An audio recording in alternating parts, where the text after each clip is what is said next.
1918 թվականի սկիզբը հայոց պատմության ամենաբարդ ժամանակաշրջաններից մեկն էր։ Այդ շրջանում բարդ էր թե արտաքին քաղաքական դրությունը, թե ներքին քաղաքական վիճակը։ Այդ ամենից Հայաստանի ներսում օգտվում են նաև մարդիկ, ովքեր իրագործում էին դավաճանական գործեր։ Նմանատիպ անձանցից էր նաև երբեմնի քաջ մարտիկ Չոլախ Գևորգը, ով ահ ու սարսափ էր տարածում շատերի մոտ։ Գևորգի մասին դավաճանական լուրերը հասնում են նաև Արամ Մանուկյանին, ով միակ մարդն էր, ումից վախենում էր Չոլախ Գևորգը։ Արամ Մանուկյանը մի հանձնարարություն է տալիս Գևորգին, որով պարզվում է դավաճանական լուրերի իսկությունը։ Այդ շրջանում Արցախում եւ Սյունիքում թուրքերը շարունակում էին ահաբեկել հայերին եւ այդ առիթով Երևան եկած պատվիրակությունը խնդրում էր ռազմամթերք թուրքերի եւ թաթարների դեմ պայքարելու համար։ Որոշում է կայացվում ուղարկել 300 հրացան եւ կես միլիոն փամփուշտ։ Ռազմամթերքը պետք է ուղարկվեր կարճ ճանապարհով, շարուրով, որը թուրքերի կողմից հարձակման ամենավտանգավոր շրջաններից մեկն էր։ Այդ հանձնարարության մանրամասների մասին պատմում է Արամ Մանուկյանի մտերիմ ընկեր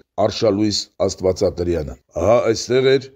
որ Արամը հանձնարարեց Չոլախ Գևորգին իր խմբով ուղեկցել Զանգեզուրի համար Նախիջևանի գծով ռազմամթերք տանող գնացքին։ Գևորգը հանձն առավ, բայց ինքը անձամբ չգնաց խմբի հետ, ծածկելով այդ բանը Արամից։ Ռազմամթերք տանող գնացքը շարուրում ենթարկվեց խորտակման ու կողոպտվեց թուրքերի ձեռքով։ Լուրը հասավ Երևան եւ բացվեց Գևորգի խաբեբայությունը։ Լուրը հասնում է Երևան Արամ Մանուկյանին, ում բարկությունը չափ ու սահման չուներ։ Առաջին անգամն է տեսնում Արամին այդ աստիճան վրդովված, զայրացած վիճակում։ Ջայնացած անցուդարձ էր անում փոքրիկ սենյակում անկյունից անկյուն եւ ձեռքը թափահարելով հանդիմանում ու նախատում էր կահափայտի վրա հենված ու բոլորովին գունատված Չոլախ Գևորգին։ Սենյակում պատի մոտ գլխիկոր լուր կանգնած էին 2-3 այլ խմբապետներ։ Արամի վրդովմունքը անզուսպ էր։ Նա ուղղակի թույն էր թափում Գևորգի գլխին նրա աննամուս վարմունքի համար։ Սենյակի մթնոլորտը ծանր եկավ ինձ։ Դուրս եկա ու նստեցի հարևան սենյակում։ Պարզ հիշում եմ Արամի վերջին խոսքերը. «Ես կանիցեմ այն ժողովրդի հերը,